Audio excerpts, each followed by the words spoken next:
Going on, Falcon fan? This your boy Ricondo coming back at you with another video. So today we're gonna talk about that good win from the Atlanta Falcons yesterday. Said the game, very exciting game to watch.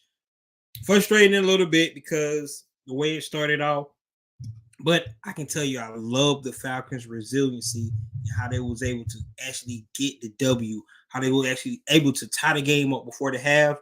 And we're going to talk about it because in reality, the Falcons just showed they was really just a better team yesterday. I mean, to have two turnovers like that and to have a tie going to the half, you had to think that Chicago momentum was actually just done after that, right? We're also going to talk about some unfortunate news we got from two starters, one on defense, of course, one on offense, Kyle Pitts. We're going to talk about that. We're going to talk about a couple of roster moves that the Falcons have made today. Still going to see who else they got. They still have an open roster spot. So we'll see if they actually bring somebody in, somebody new, or they actually going to bring somebody up from the practice squad. We just have to wait and see on that. So, guys, if you have not already, go ahead and please subscribe to the channel.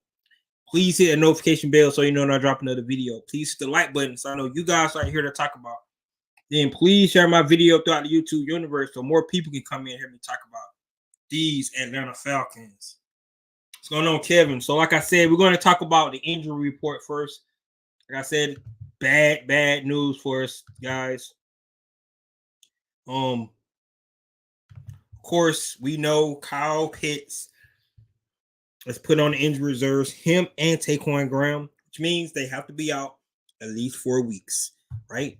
It was reported that Kyle Pitts tore his MCL, which is probably timetable 3 to 4 weeks. Might have to have surgery. So depending on where the Falcons at, they're still in the playoff hunt. He still can help the team. Might come back. You never know. Or they just might leave, sit him out for the rest of the season. Don't know the extent of Taquan Graham's injury, but he's out for at least 4 weeks. They put him on IR. So that's where we're at with those two guys. Definitely have to see what they're going to do. Also, Justin Schaefer, our guard that we drafted from Georgia, they put him on IR on the practice squad. So I guess he got hurt during practice or something like that, but he's also out on the practice squad. Jaleel Johnson, remember the guy that the Falcons had picked up and put him on the practice squad? They picked him up off waivers. I guess they had released him. I wasn't even aware of that, but I seen that. Another roster move. So those are for the roster moves that we had today. 2 injured guys, 2 starters. And let's be realistic about it. What that means for the offense and the defense. We'll talk about Kyle Pitts' injury first and how I think that's going to affect us on the offensive side of the ball. What it really means since, and like let's be honest, since the passing game was really not one of the biggest things that we did, I'm not sure how much the passing game would be affected by Kyle Pitts being out. I wanted the passing game to evolve throughout the season. And it really never had came to that point where Kyle Pitts was, putting up consistent numbers week in and week out. He have 2 or 3 catches, a game or something like that, big plays and things like that. But Kyle Pitts being out, it still can affect the offense just a little bit because now they don't have to worry about doubling him, keying on him. They can actually set their defense up. So it's based on how they're going to call the defense now in the passing game. We're still going to have guys like Cardell Hodge stand up. Brian Edwards maybe be able to get some more, get involved in the offense a little bit more now. He was actually inactive in this last game. Guy like Olamide Zaccheaus definitely going to have to step up. And, of course, Drake London, who has 4 touchdowns on the season, maybe have to be more involved in the game. It will be interesting to see how the defense start to key in on Drake London more, having a guy rolled over to his side, vice a guy like Kyle Pitts' side. But the other tight ends that we're going to have, Mecole Hardman, Mecole Pruitt, my bad. Mecole Pruitt, another guy that they brought up, who actually had a big play in the game on Sunday. Big guy, physical guy, good in the blocking game for the run, and he can catch out the backfield. So, I mean, catch in the as well. So that's going to be something good for us. A guy like Fursker. Remember, I was talking about Fursker, how Marcus Mariota had some kind of chemistry with him when he was in Tennessee. He might have a chance to actually get in the game more. Parker Hesse's been blocking good for us all through. He's more of a blocking tight end. But another guy that you might don't think about is Felipe Franks. Of course, he's still out on the injury with his calf, but maybe Arthur Smith did mention him today. Maybe he could get a bigger role in the passing game. I hard to see that. We haven't seen anything from him as far as a pass catcher, mostly on special teams for Felipe Franks. But everybody has to step up when a guy like Kyle Pitts goes out, a number 4 overall pick. Definitely would like to see him have more production at this point of the season. We talked about that last week. I just think it's the way the game being called.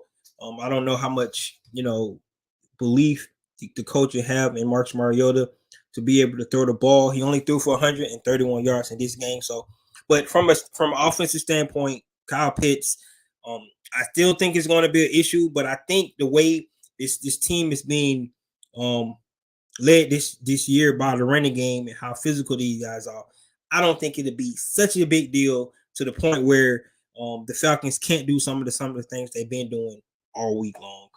I mean, all year long. It sucks for Pitts to be out. I think Pruitt from the preseason step up.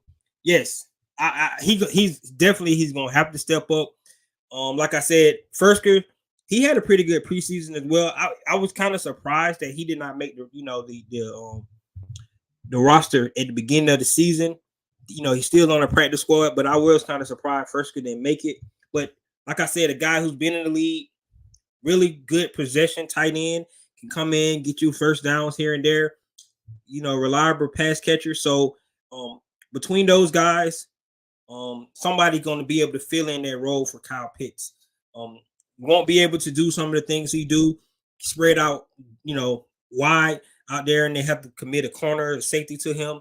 That helps in the run game, believe it or not, because a lot of attention used to go towards Kyle Pitts. So that's kind of things we definitely gonna have to look out for. But the way they've been running offense this year, I really believe that it won't affect us as much as people may think about Kyle Pitts. Right? All right, let's go to Taquan Graham. One of the guys that I thought was having a great second season to his career. Really, him and Grady, those guys out there was wreaking havoc on their defensive line. That may not seem that way, but believe me, guys, when Taquan Graham was out there, he was moving bodies. If you go back and look at some of, I don't know if you look at Twitter and look at Brian Baldinger, he has a lot of clips with the Falcons, and he talks about Taquan Graham and Grady Jarrett a lot.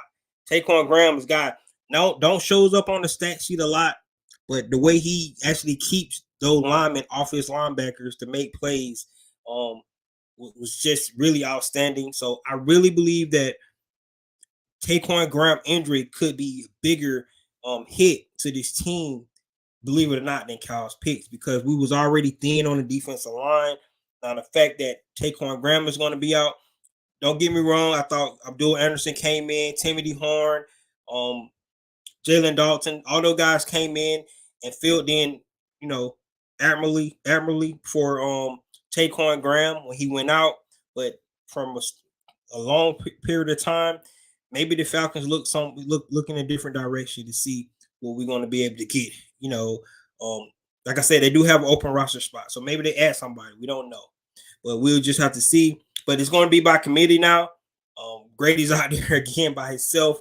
So that's where we're at. But I really believe, in my opinion, I think Taquan Graham injuries might be a little bit more a hit to this team than a guy like Kyle Pitts. I hate to say that because Kyle Pitts is so dynamic, but they were not using Kyle Pitts the way he should have been used for the most part.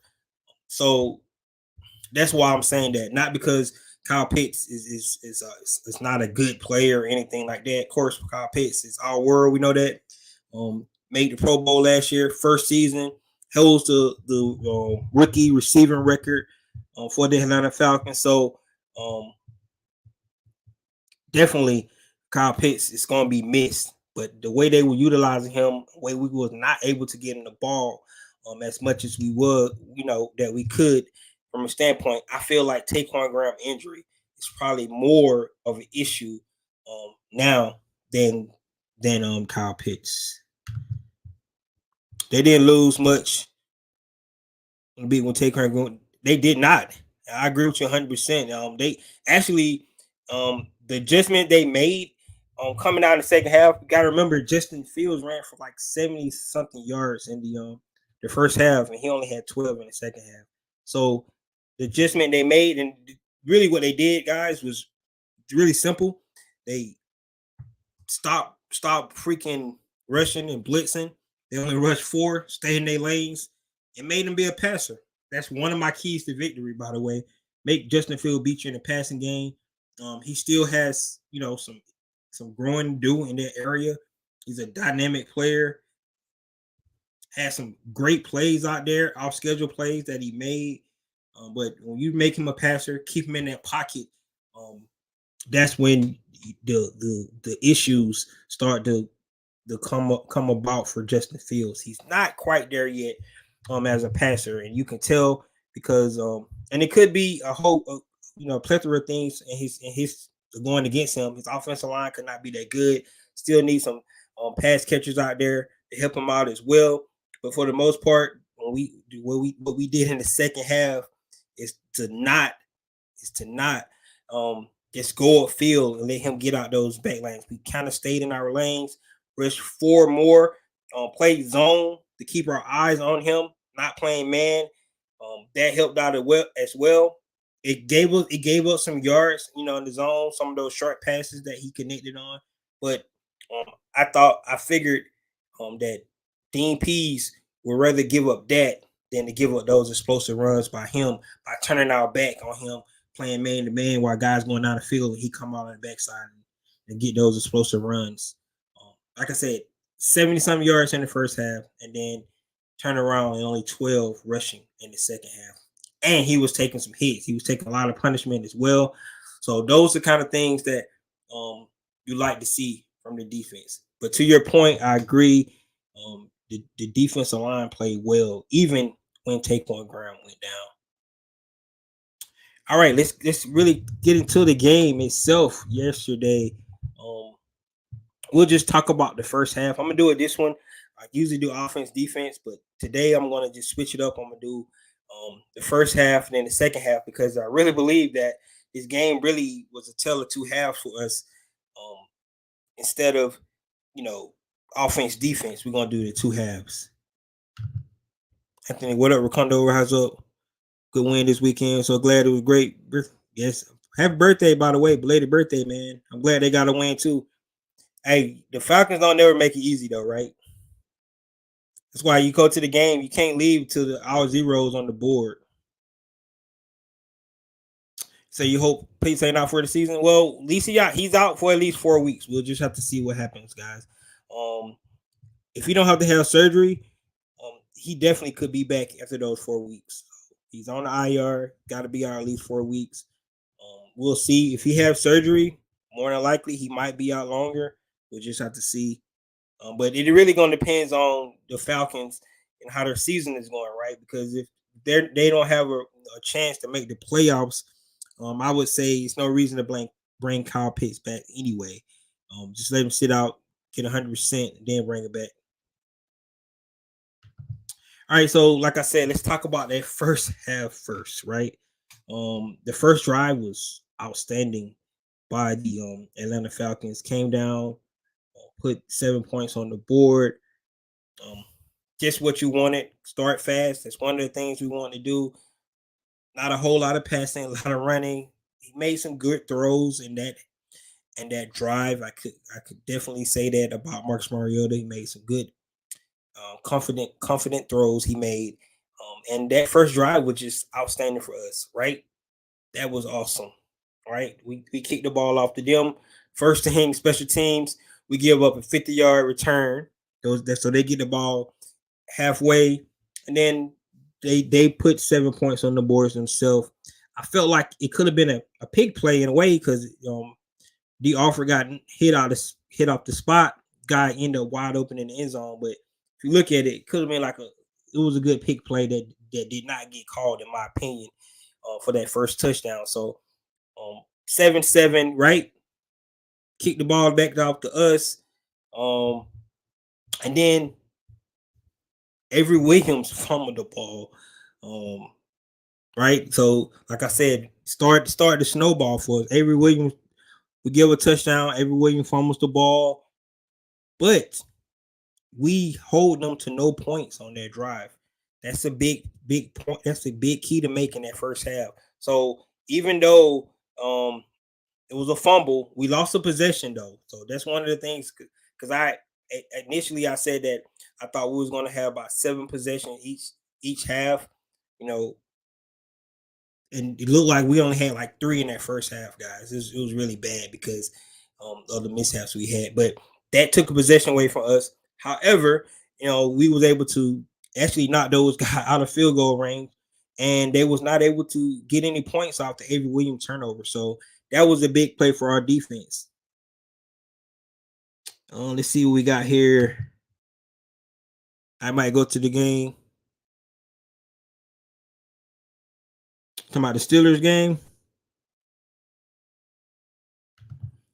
Probably talking about the Steelers game. Yeah, that's on the 4th. The Falcons played pretty good this weekend. I hate all the damn missed tackles. It seems like the missed tackles, man. We just had to tip your hat off to Justin Fields, man. That guy he's a dynamic runner. It's no ifs, ands, or buts about it. You gotta think about it. He's 230-pound, big guy, hard to break down. And I'll be honest with you, who I didn't like for the most part, that I felt missed most of the tackles, was Michael Walker. I really felt like Michael Walker he made some good plays as well, though. I guess you give some, take some, because he had a couple of back downs as well against Justin Field. But some of those missed tackles, you can blame those on Michael Walker. I wish you can go back and see how many missed tackles he had. Justin Fields is a good quarterback. Just got to go to make a run for it. Also, pass ball situational. But anyways, we still have players who can make key contribution on both sides. Oh, I agree with you 100%, D. We're gonna be able to continue to do what we do. The way this team is performing this year, the game plan, the way they're playing. Believe it or not, like I said, I don't think Kyle is going to hurt us too much. And when you go against running quarterbacks like Justin Fields, things like that's going to happen. Like I said, I really believe the adjustments they made in the second half. We're going to talk about the second half in just a minute. You said the Commanders. So you're going to Commanders game? Man, I hope we can get that win up there. We owe them from last year, right? When they were the Washington football team, because they stole that win from us last year. We should have actually won that game. Troy Anderson was looking good out there. I know Troy Anderson, man, he looked good. Did you see that tackle for a loss? His speed showed up out there for us as well. It really did. All right, so where was I? So let's get back to the first half. Like I said, Avery Williams actually fumbled the ball. We made a stop, right? We got the ball, and then went back and forth for a few minutes. They actually was able to put 3 points on the board, so they made it 10-7, right? And then Cordell Patterson, CP, great cutback run out the loose, and then he fumbles the ball, right? And then I said it. I was like, okay, we're gonna give up a touchdown this time, and that's what happened. So these guys go down after CP's fumble and put the points on the board. Now it's 17-7.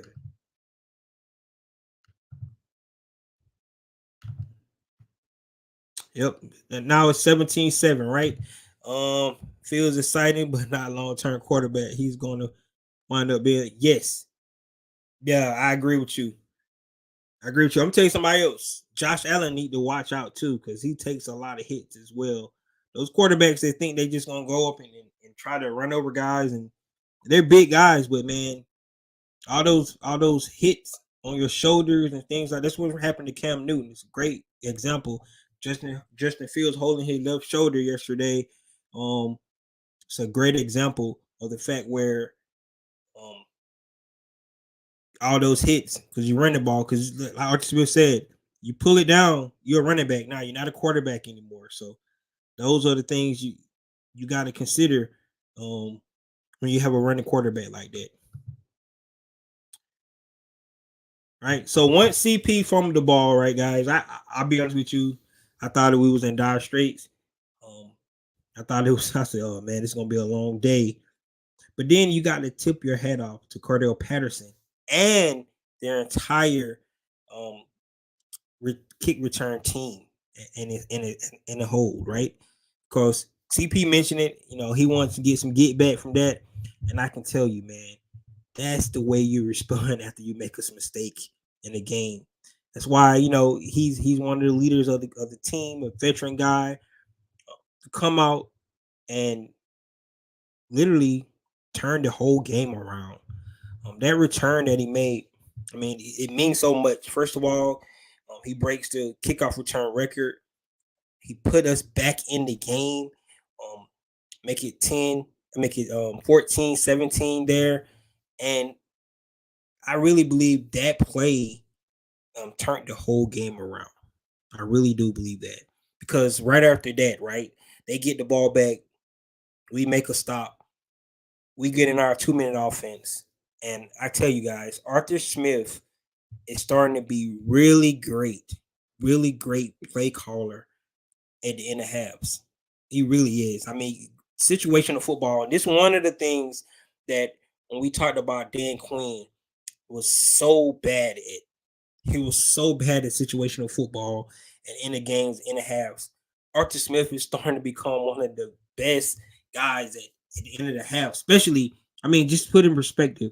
We just get a kickoff return. We stop them, get the ball back, and we able to tie the game up going into halftime. And they was getting the ball back anyway, right? So it was perfect. I mean, that you can't even draw it up in the bare net, especially the way we started. Right, 2 turnovers, a busted coverage on a touchdown to start the game, 2 turnovers, the big momentum swing by CP, breaking the kickoff return record, right? And then Arthur Smith calling the right play to get Youngway in position to tie the game up going into the half, 17-7. After all the things we went through in the first half, you can't ask for anything more than the way that the Atlanta Falcons showed their resiliency to be tied up at 17-17 going into halftime. You have to respect that, guys. As mentioned, 44 made a crucial block. Run back, they had a quality blocks on the run. I can tell you, man, at the stadium, right? That's the first thing I look for. And I saw he was gone. Before he even got to the end zone, I looked down the field to look for flags, right? Because most of the time when guys break out like that, get called back and things like that. So the first thing I looked for, I looked on the field. I didn't see any yellow anywhere. I knew it was good, man. I said, yes. And that's, you can't ask for anything more than a guy who fumbles the ball, right? They score points off turnover. They score a touchdown, and he comes right back and gets it right back for the team. You can't just script that anymore, right? Seems like it's kind of fake, right? Like a movie when you think about it, right? Guy breaks the kickoff return record after he fumbled the ball to give the team back momentum. It's like his could I say destiny? Is it our destiny to do something special this year with plays like that? Field goal kicker missed 2 field goals in the same game. Falcons pull off a win. I'm just talking, guys, but just think about some of the things that don't happen to the Falcons this year, right? We don't have some bad things too. Don't forget that bogus roughing the passer call in the Bucks game, interception that Marcus Mariota threw out that Jalen Ramsey got in the end zone in the Rams game. So we don't have some bad bad mistakes, but man, we don't have some great things happen to us this year, especially at home. That home field is starting to pay off a little bit for the Falcons this year. You gotta love the way they've been playing at home. So especially when we only had one win in Mercedes-Benz Stadium last year. So you gotta love that. But that's going into the half 0-0 going to have. Go in, make your adjustments. Yep, he is the all-time GOAT, man. It's just that simple. And he mentioned that he wanted to add on to it, right? That's what he said. He want to add on to that. So can't take that away right now. Record's always meant to be broken, but I can say that record is going to stay there for a while because it's hard to return kickoffs back, especially the way they moved it up. Moved it up. Now you get the ball at 25-yard line instead of 20. So those extra 5 yards, believe it or not, a real big deal. So sometimes they just kicked out the end zone. But he ran that out the end zone. It was 103 yards. So you got to, like you said, take your hat off to the GOAT, right? That's what CP does. He's a guy that going to go out. Sorry about that. He's going to go out and make things happen. Gotta love it, man. After a boo-boo, come back and make a great play. All right. So then, guys, we go to the second half of the game. 17-17. What I love, like I said, won't show up that much, but it go back and look at the play-by-play. That first drive by Chicago, they actually 3 and out. Right. So we get off the field, gets the ball back. And then we have a little lull for a good little minute there for both teams before somebody else scores, right? But the biggest thing was, like I said earlier, the adjustment that Dean Pease and his staff was able to make with the players was to limit Justin Fields to only 12 yards rushing and 12 yards rushing in the second half. You have to respect that, guys. 100%. They dominated time possession. I think they had the ball about 12 minutes more than us in this game. That's why, and you have to contribute that to the 2 fumbles that we had, correct?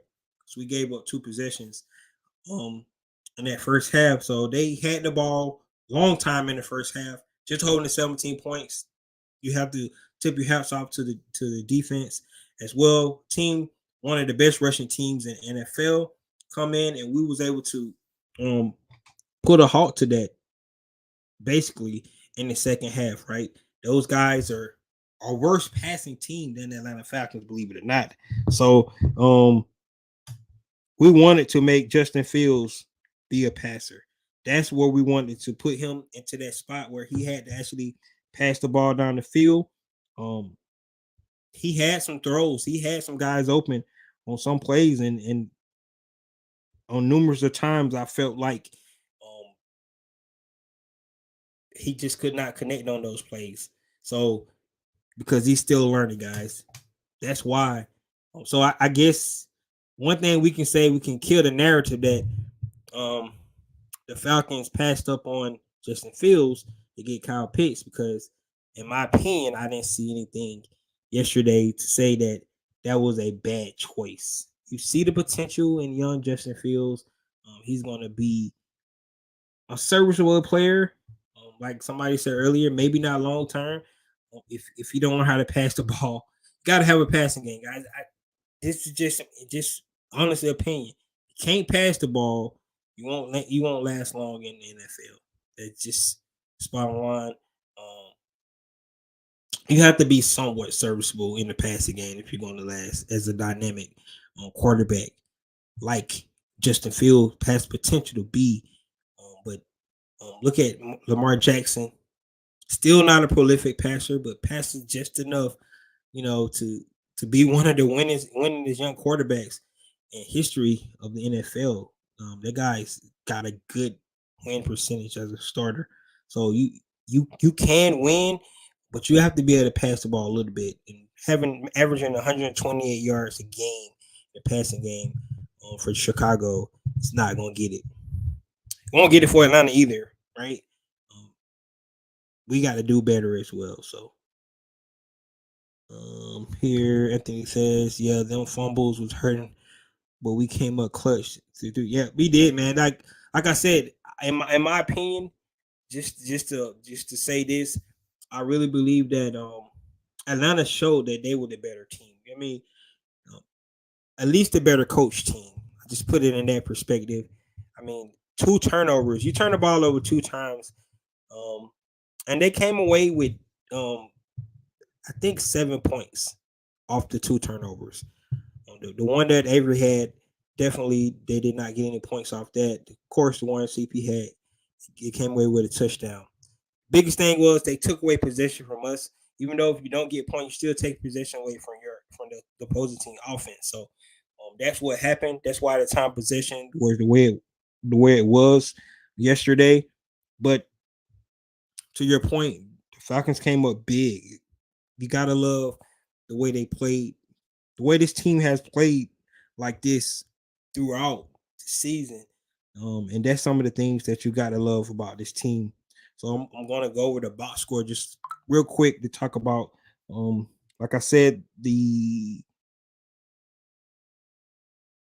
Justin Fields had 85 yards, guys. Like I said, he ran for like 70 some of those yards in the first half. They put up 153 yards passing, 160 yards on the ground. That's what the Atlanta Falcons gave up yesterday.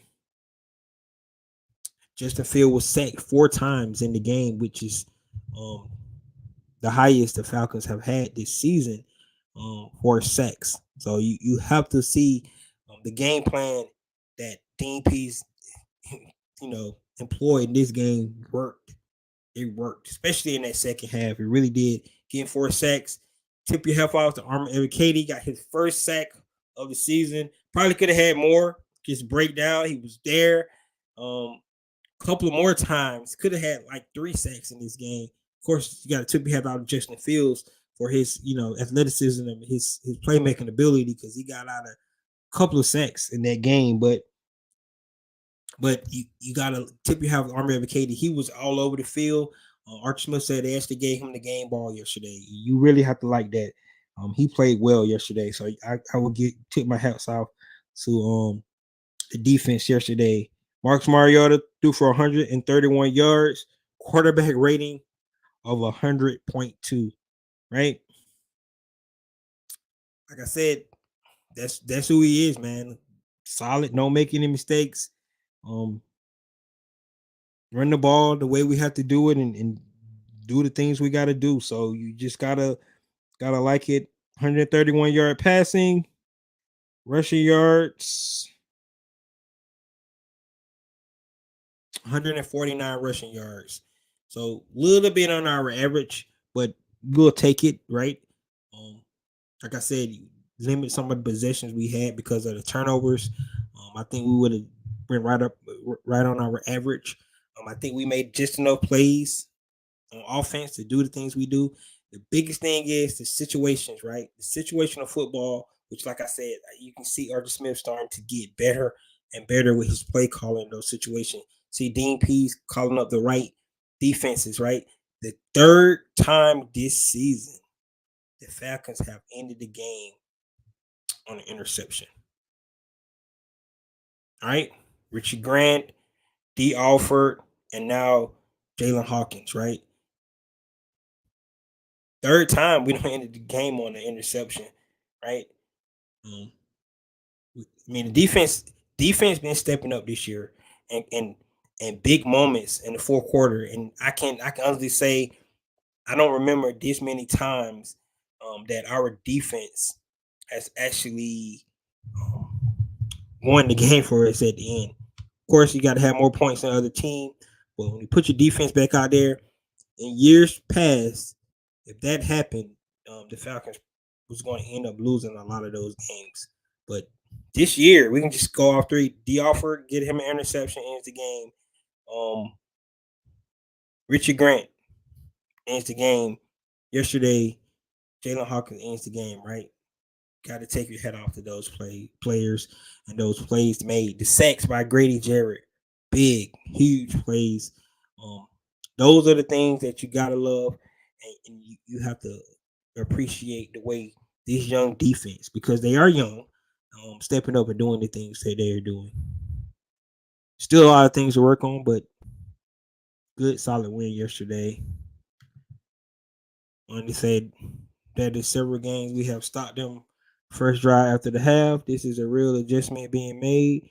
Don't know what it said to be changing the half, but a difference. I see that's good coaching, right? Because you have a game plan, and then you realize that some of the things you assumed they was going to do, they don't change it up, right? So I could imagine coming out, they thought Chicago was going to be run heavy in that first half. A lot they came around passing the ball around, trying to do a little bit of different stuff, and it probably took the coaching staff off hand. Then you didn't realize how explosive Justin Fields was. You seen it on film, but then we actually seen it live. So they had to make adjustments. That's what good coaching is all about. You go out and you can't keep doing the same thing. Just keep doing it. It eventually work. No, it's not working. We need to do something different. That's why you have to respect it. Like I said, this coaching staff to go out and make the adjustments, like you just mentioned, to come out and play better in the second half. And all season long, I agree with you. All season long, the Atlanta Falcons have made great adjustments going the second half. A couple of games, right? We was down so much, it took us too much to get back. The Cincinnati game, right? We down so much. The Tampa game, tough to come back from that. The Rams game, those are three games where we had got down big in the first half, right? Two of those games, we had a chance at the end. The Cincinnati game, we couldn't do anything in the second half. But you're right, the adjustments are being made. You can see the adjustments in the second half where the Atlanta Falcons make the adjustments, especially on the defense side of the ball, and able to fix some of the things that went wrong in that first half. Yes, but what do we want? Mike Vick or Chris Chandler? That has to be up to the side. So the question is, I like this question. Do we want Mike Vick and Chris Chandler? Well, it depends on what you have in a team. And what I mean by that is if you have a team that's lack of skilled players on the outside, you might need a little bit more Michael Vick, right? Mike Vick. I mean, he had some skilled guys. Don't get me wrong. I'm not taking anything away from the guys that played with Mike Vick. Algie Crumpler, best one, probably his favorite weapon, right? Brian Finneran, those guys. Roddy White in his younger days. Some of those guys that played with Mike, definitely. But what I mean by if you get a guy like a Julio Jones, right? Julio and Roddy and a Tony Gonzalez, you want a Chris Chandler because you have the weapons. You just got to get on the ball, right? That's what you want.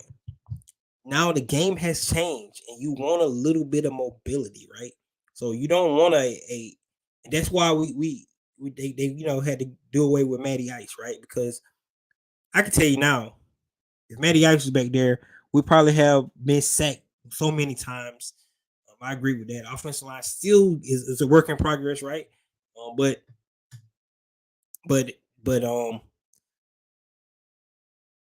some of the the positions that Mariota gets get the teams out of, with his mobility, right? You have to take that. But on the other hand, his inability to throw the ball down the field is what's, in my opinion, holding this team back, right? From a standpoint, because like I said, you have the skilled players. So you got a Kyle Pitts who you drafted number 4 overall. You have a Drake London who you drafted number 8 overall. And so if we can get a mix of those guys, get a guy that can pass the ball, and then a little mobility, like an Aaron Rodgers, right? Like a Patrick Mahomes, that's what you want, right? So we don't want a Mike Vick or Chris Chandler. We want to let's get a blend of those guys. Somebody who can actually throw on accuracy and got a little bit of mobility to him. And like I said, I'm just going to say it. Don't know. Never really seen it in a live preseason. I mean, preseason game. Desmond Ritter might be that guy. He can throw the ball, and he has a little bit of mobility to him. So, um, we just have to see if that's something that the Falcons, going to consider. The word is out. It was reported that the Falcon loves Desmond Ritter, um, the direction he's going, and the only way they will put him in if the Falcons are out of the playoff hunt. So that's where we're at with Desmond Ritter. So we can go ahead and end that. As long as the Falcons are still mathematically, able to make the playoffs, they're going to stick with the veteran quarterback and Marcus Mariota. And if that's the case, we got to play to the strengths of Marcus Mariota, and that's not throwing the ball a lot. So yes, Drake London won't get as many as attempts that he probably should get, being the kind of wide receiver he is. But the timely throws that Marcus Mariota can make, hopefully he can do that.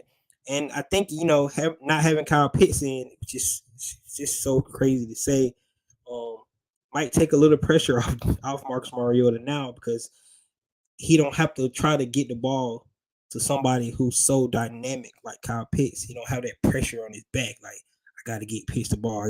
Because every time you throw the ball to Pitt, guy, it's like he's off target anyway. So I mean, it's just the way it seems. So maybe this version of the offense might be better. This is just see, because we like to run the ball anyway. So wait a minute. Mobile quarterback Matt Ryan had the oh yeah, that man, when I seen that play, he looked it fast too. He really did. He looked it real fast, man. That was impressive. Matty Ice got the most fourth quarter comebacks this season as well too. The Colts not playing well, of course, but Matt Ryan still got a little bit left in the tank. I think he got bamboozled. He got hoodwinked. That offensive line is probably a little bit worse, just as bad as the Falcons' offensive line. He get no time, and everybody assumed that offensive line was going to be a whole lot better than that. So that's where we're at with the the comparisons. But yeah, that third nine run by Matty Ice was impressive, man. It really was. Matter of fact, I had to send to one of my buddies who's a Matt Ryan hater, and show him that Matty Will still got it. And to your point, maybe we let him go too soon. Maybe Matt could get out of some danger. Never know. All right, guys. Been talking 43 minutes. So I'm gonna go ahead and give my game ball to a couple of players out there. Of course, I'm gonna give it to offensive side of the ball.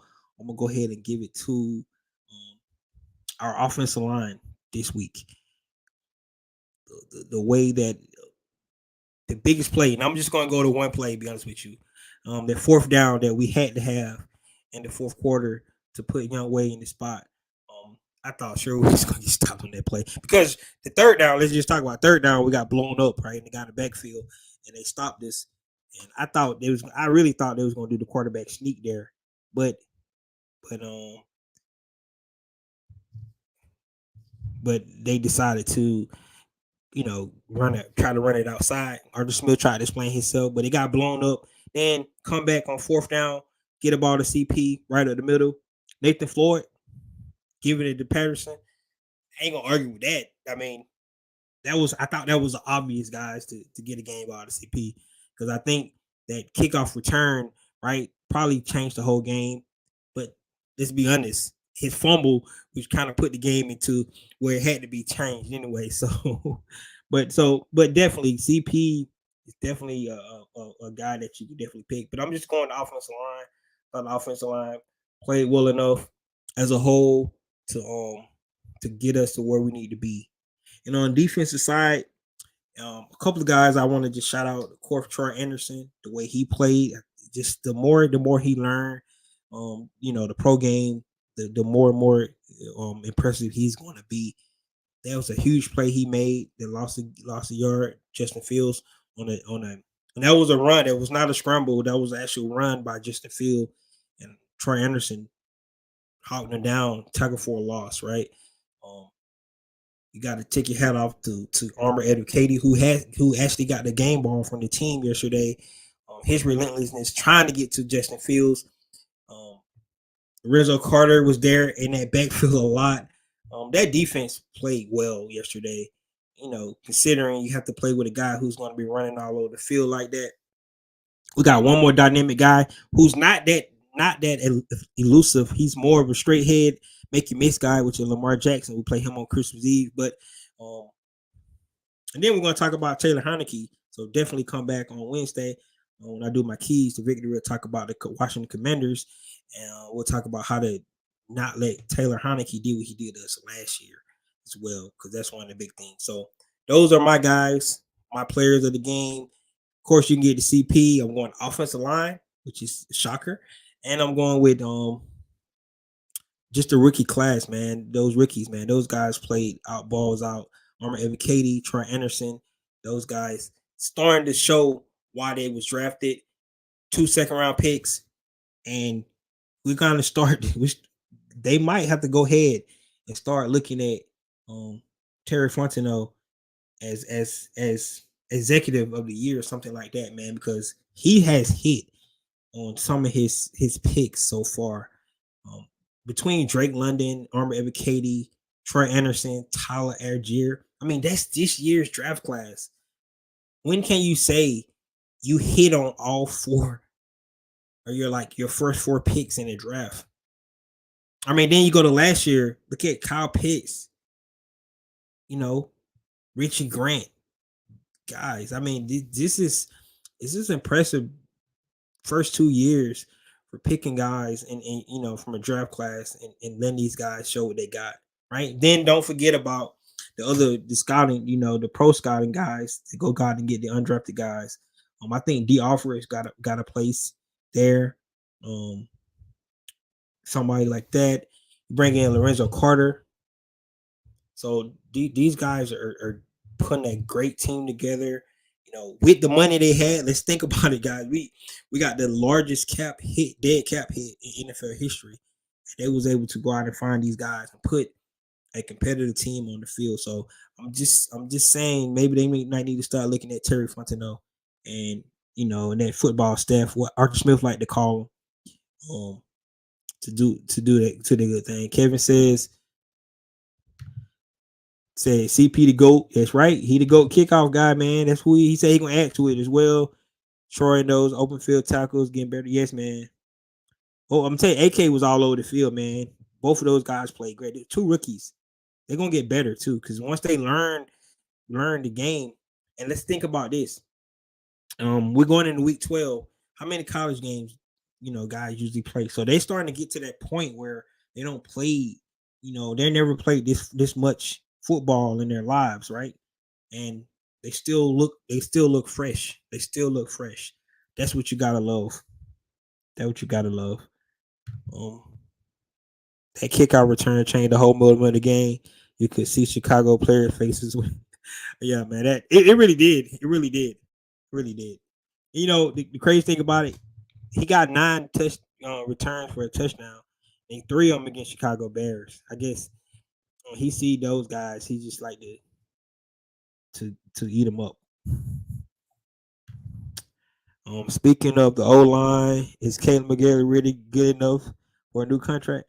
Depends on if we can get him for what kind of deal we can get him for. Right? He's been playing a whole lot better this year, man. I don't think he's worked one of those super contracts, but he's really been a whole lot better this year. Whole lot better than he was last year, man. And you know what? He's really gonna get a task because Chase Young's coming back this week, so we're gonna be able to see Caleb McGarry. Last time we played, he kind of Chase Young didn't really have a lot. And plus, you playing Matty Ice, you don't have a whole lot to move to get to, right? Because he's going to be in the stationary target. But those are some of the things. Speaking of line, um, I think Chuma, I think Odoga, I think that's how you pronounce his name. He actually started left guard. He played pretty well for the Falcons yesterday. We didn't see a whole bunch of penalties on offensive line, couple, but not as many.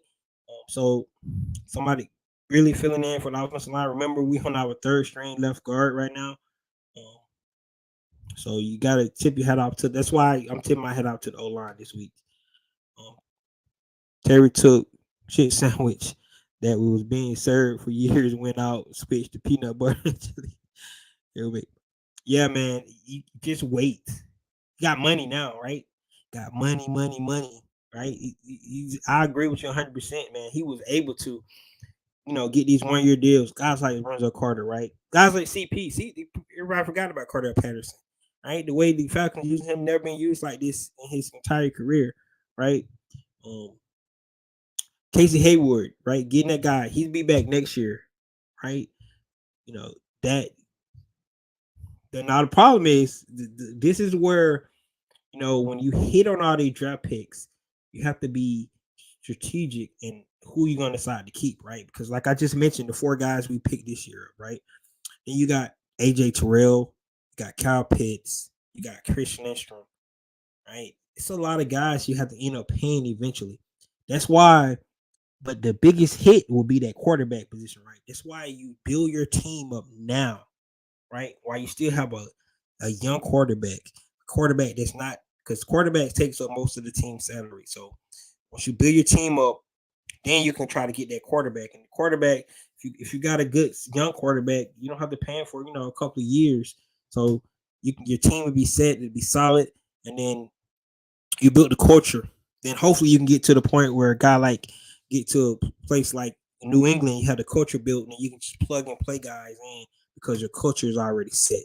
That's what we want to see. We just have to see if it's going to work for us. Your personal opinion, do you think they're completely sold on Mariota and Ritter as a future quarterback? Not Mariota, but we don't know about Ritter because we haven't seen what Ritter can do. I mean, that's just the honest truth. And to be honest, they have to really take a good assessment on the young cornerback Ritter. They have to give him a chance, right? You can't just, because practice is only can take you so far, right? Because he could be like a superstar in practice, and then get out in real life. The bullets start coming out range, and he can freeze up and don't know what to do. So that's one thing you can think about. But and on the flip side, he could be going through the motions in practice and get out in the game and just play lights out. One thing we know about Ritter from what we've seen, he's a little bit beyond his years. He's not as young as you would think. He's mature. I think he's will work hard. He's a winner. We do know that.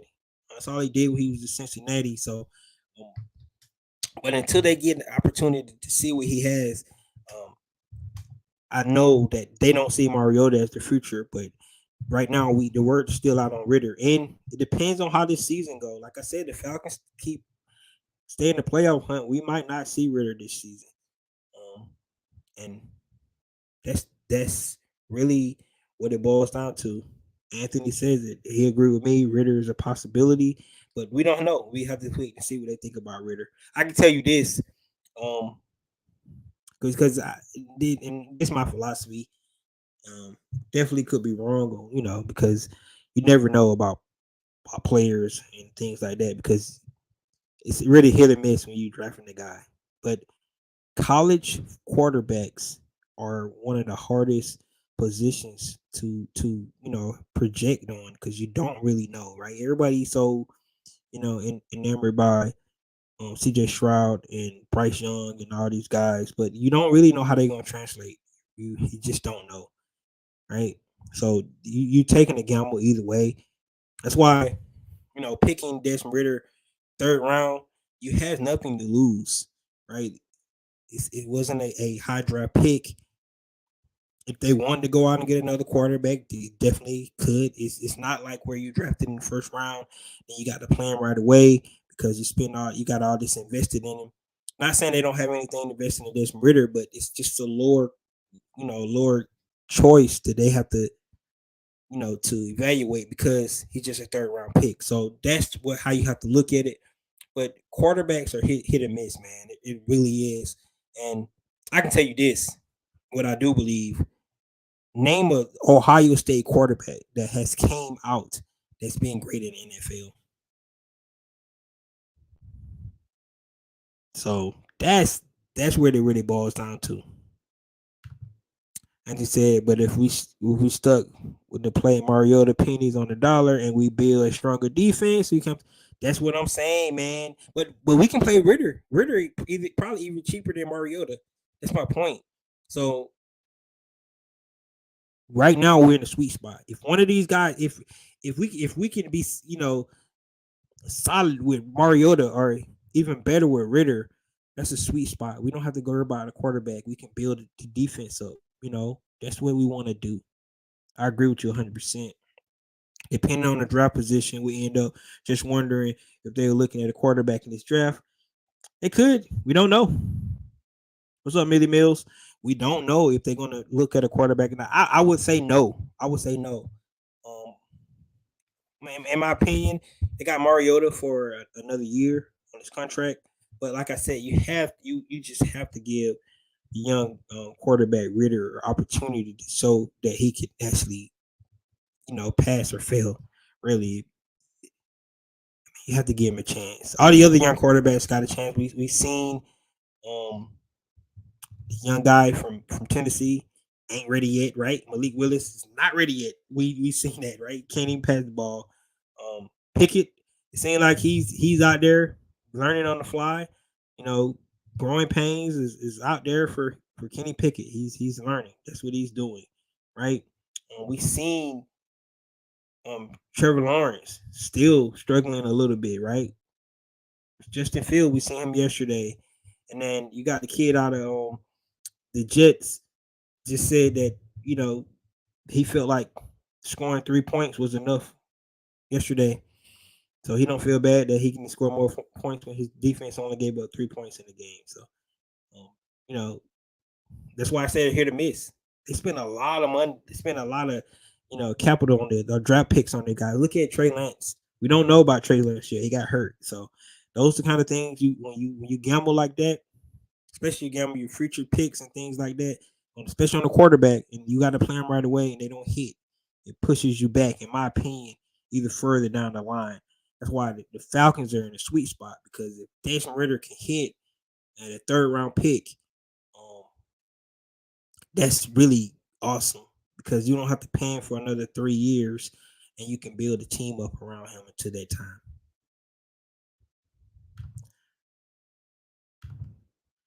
A couple wins away from being out of contention for a top quarterback next year. Yep, I agree. I think we are too. I think we're gonna get those couple wins. Take a look at Carl Brooks defense. Yeah, defense, more defensive ends, man. I agree.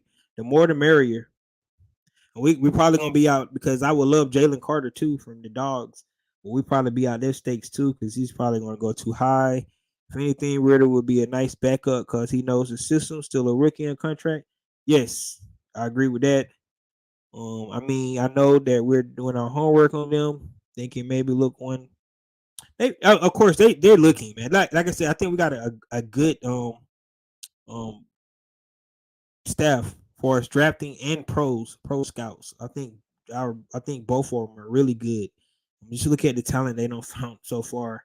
With the money crunching we had to do for this season. Defense wins championships, right? Go out and get a defense. Go ask the Seattle Seahawks what they did with their young quarterback. They didn't have to pay for a while before they had to pay him, right? If that's when they built the Legion of Boom. Yep, he got hurt. That's a good point. Don't get me wrong. I like Ritter in the draft. He is who I wanted. Okay, that's good, man. That's good. You know what? I didn't really. I didn't really look at quarterbacks that much. I'll be honest with you. Not in this draft because I just figured they want to take a quarterback. I said they probably waited next season. I didn't think it was a quarterback that was worthy of a number 8 overall pick anyway. So that's why I didn't even look at the quarterbacks that much. And I really thought they was going to take a defensive player.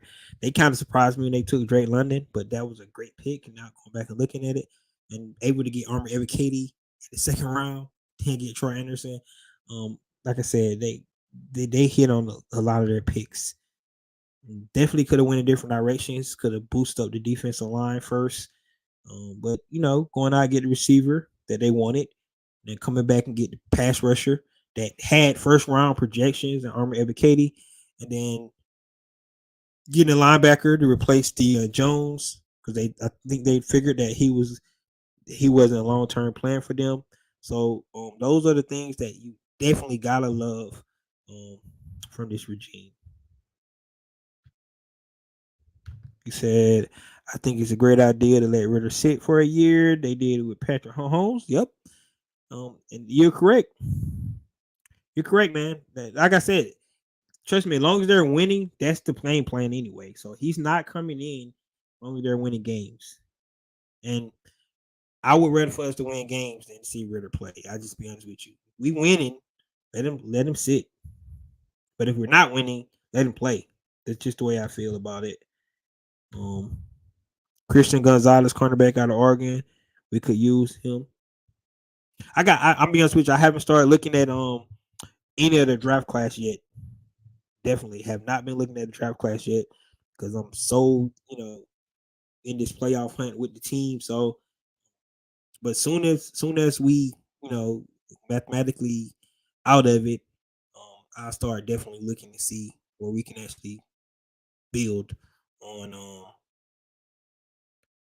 the team for next year. But right now it's all about in the hunt right now, looking at our next opponent, which is the Washington Commanders, right? And remember I said on last week's I talked about the keys, right? These next 3 games really going to tell us a lot about it. With the Falcons have a chance now. They won't be mathematically eliminated yet, but if they need to win against the Commanders, which is going to be tough, then beat the Steelers at home, which is also going to be tough. Always playing the Pittsburgh Steelers are always tough because Mike Tomlin has those boys ready to play. Those are 2 big games. If we can come out and win those 2 games, the Falcons right where they need to be going into their bye before they have to go play the Aints, right? So let's get towards these, and then we'll see what happens with these guys, right? So, guys, I really enjoyed talking to y'all tonight. We covered about a lot. Love to come in and talk on a Monday, Victory Monday, right? Because we can talk about all the bad things we had, especially to get the bad taste out of our mouth of losing 2 games in a 5-day period, right? And thinking the sky's falling. I came on here last week and I talked about Marcus Mariota need to get benched and stuff like that. I ain't really changed on that much because I thought he missed some throws yesterday as well. But if this the identity we got to take and be great this way, let's do it for this season, right? As long as we winning, I'm riding with Marcus, right? He had 100 quarterback rating yesterday. 131 yards. If that's the formula to get us W's, let's do it. So that's what I'm at. Good win. Congratulations to CP for breaking the record. Get better soon. Kyle Pitts, Taquan Graham. And let's see what other roster moves the Falcons decide to make to fill that last 53-man roster. Guys, that's all I have. Thanks for coming on and kicking with me today. Go out and check some of the other content creators out there. I know they're on. Talking about, the game yesterday. It's what we all Falcon fans, all out here doing our thing. This is your boy Ricondo coming back at you with another video. Peace.